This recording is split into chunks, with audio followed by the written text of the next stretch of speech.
Hello everyone, welcome back to another reaction video. Today we're going to be continuing on with Oversimplified World War One. This time we're going to be reacting to part 2. Now last episode, Germany went to war with Russia and Serbia and France. Britain joined in, trench warfare has started. Let's see what's happening. Alright, part 2. With both sides stuck in a hard stalemate, they knew this war wasn't going to And Belgium. be about taking territory, but about simply wearing each other down. The Allies had plenty of men Yes, to this expend is what I was towards talking overseas about, yeah. dominions. Last And the episode. British also started a naval blockade, so Germany couldn't import stuff, like food. Neither side really wanted a long grueling war though, so they both thought of ways to break the deadlock on the Western Front. Idea number 1, new frontiers. New frontiers. When the war first broke out, Australia was quick to take German New Guinea. The Allies also quickly jumped on Germany's colonies in Africa, and particularly in German East Africa, locals were enlisted as soldiers and carriers by both sides, leading to a tragic loss of life for the native Africans. Some new combatants entered the war as well. The Allies' new friends were Italy and Japan. Japan Italy was busy building itself an empire, so it was more than happy to take away German islands and colonies in East Asia. Yeah. Italy actually had an alliance with Germany and Austria-Hungary before the war, but Which I assume, Germany wasn't really bothered with their islands being taken away because they were mostly focused on the fronts in Europe more than the Pacific. Yeah. after some tense relations, and then the Allies promising to give them some of Austria-Hungary's stuff, they switched sides. Yay, Italy Italy! opened up a front in the mountains here, but like everyone else, they were stuck in stalemate for most of the war. I'm pretty sure Benito Mussolini from, I think he was the leader of Italy. Yeah, he was the leader of, Italy in World War II. I'm pretty sure he was in the military at one point, but I think he was in a reserve unit in the Italian Army Reserves in World War One. I don't know, correct me if I'm wrong, and he did fight in the war, I think. Along with Hitler, Adolf Hitler, fighting for Germany during this time as well. So, yeah. For the German army. Central Powers. So a lot of people well known from World War II were, kinda in the first movie, so-called, and they became a bigger role in the sequel. New friend was a struggling empire in the Middle East. Terrible joke, by the way. That was just a bad joke. The Ottomans. The Ottoman were divided on whether to actually join the war or not, since they had been exhausted by the recent Balkan Wars. Yeah. Some of the politicians who did want to join went off on their own and fired some shells at Russia, and then came back and said, whoops, looks like we're at war now. The Ottoman entry into the war was of particular concern to the British, since the Middle East was full of oil, and Britain wanted all of that oil. First, the Ottomans tried to attack Russia in the Caucasus Mountains, but they weren't prepared for the cold, and many of them froze to death. Then they crossed miles of desert to take the Suez Canal from the British, but that failed too.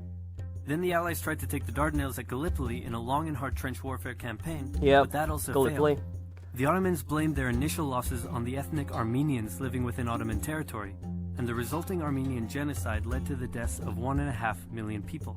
Then the Germans sent spies into Afghanistan to try to convince the Arab tribes there to rise up in jihad against the British and attack India. But that plan failed, partly because the spies got bored, brewed their own alcohol, and got drunk, which is a bad thing to do in Afghanistan. All these new frontiers hadn't done much to change the war. Aware that the Allies had more men and supplies than them, the Germans knew they had to do something to break the stalemate. Before the war, there was a big conference that set out the rules of modern warfare. No chemical weapons, no killing civilians. Basically, don't be jerks. The Germans held a meeting and decided to be jerks. Zeppelin air raids commenced over British cities. They also started attacking the Allied trenches with chlorine gas, and they used submarines to sink civilian ships. One such civilian and at this ship point, was the chemical Lusitania, warfare was which at had its highest. 159 Americans on board when it was sunk, further swaying US opinion against the Germans. Not to be completely unfair to the Germans, the Allies also engaged in chemical warfare soon after, and they had been hiding anti-submarine weapons on their civilian ships, which let the Germans justify their attacks. Meanwhile, Austria-Hungary still hadn't dealt with Serbia, so the Central Powers enlisted some help. Bulgaria wished it was bigger and was still bitter about losing the Second Balkan War. The Central Powers promised to make all of Bulgaria's wildest dreams come true if they helped, so they signed on, and together they knocked out Serbia. The Serbian troops retreated through Albania, which was neutral but had some ties to Austria-Hungary. So Austria-Hungary entered Albania in a friendly invasion to chase down the Serbians, many of whom escaped by sea. It's 1916, and a lot is happening. As if they didn't have enough enemies already, Germany added one more to the list. Portugal had been getting a bit chummy with the Allies behind the scenes, and Germany didn't like that one bit. Around the same time, the only sea battle of the war happened. Both sides had a new powerful class of battleships called dreadnoughts, but they were so expensive to build that neither side wanted to risk losing them in a battle, so they kept them in port, except for one time when they had a big fight and a bunch of them got damaged, so they didn't try that again. The UK started conscripting men to the army, so they had plenty of reserves, which is just as well because the Western Front was about to get brutal.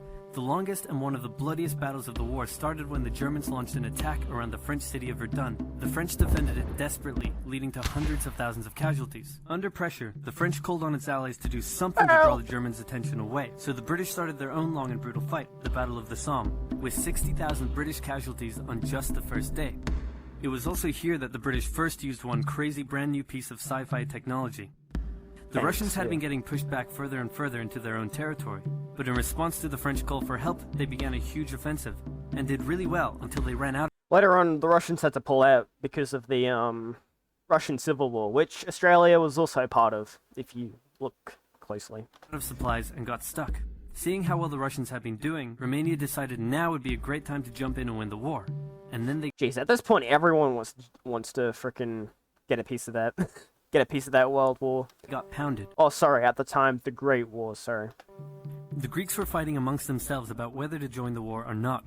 The king liked the Central Powers, while the Prime Minister wanted to join the Allies.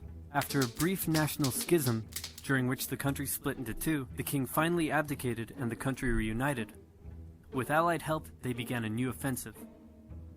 In the Middle East, Russia was pushing into Ottoman territory from the north. The British had also made a landing in Mesopotamia to protect Persia's oil fields, and they had also sent a small army up the Tigris River to try to take Baghdad, but the army got sieged in the town of Kut along the way, and eventually surrendered.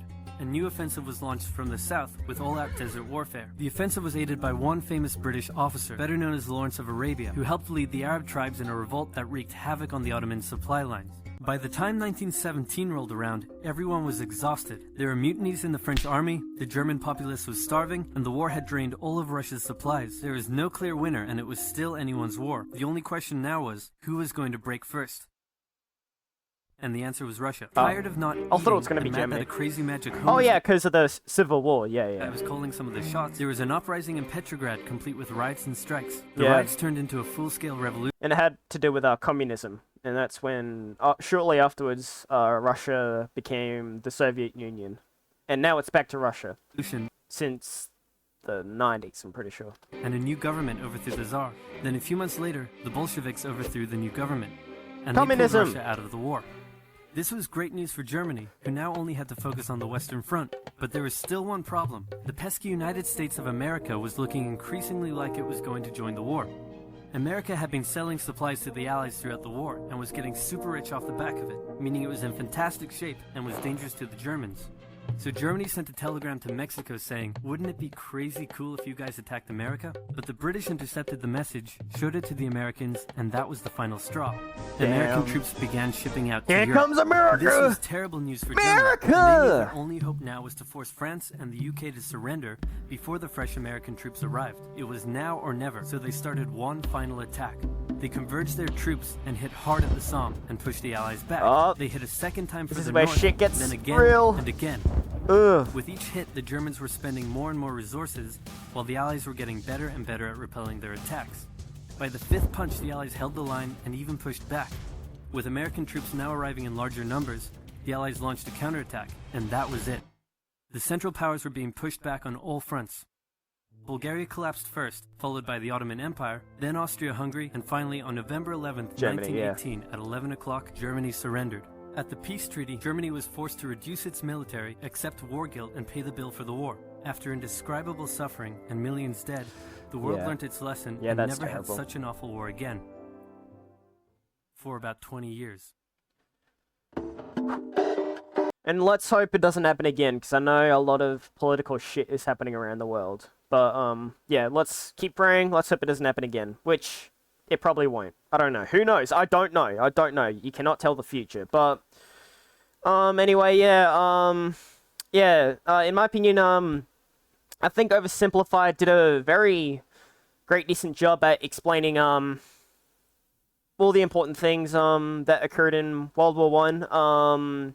They make it, I don't know, something about them, just something about him or them. I don't know if there's like a team behind it or what, but something about it is just they make it very entertaining. You know, it's not entertaining in a way where it's just, oh, I love watching this. It's like watching a war movie. Like you're very invested into what's going on, and almost in a fun way a little bit. But yeah, it does describe.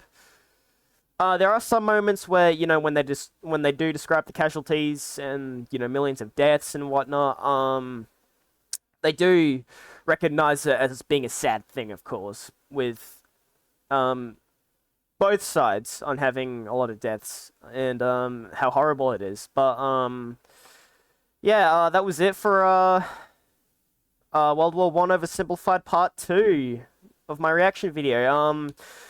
Like and subscribe to me, subscribe to Oversimplified. All his links are down in the description, including this video that I just reacted to.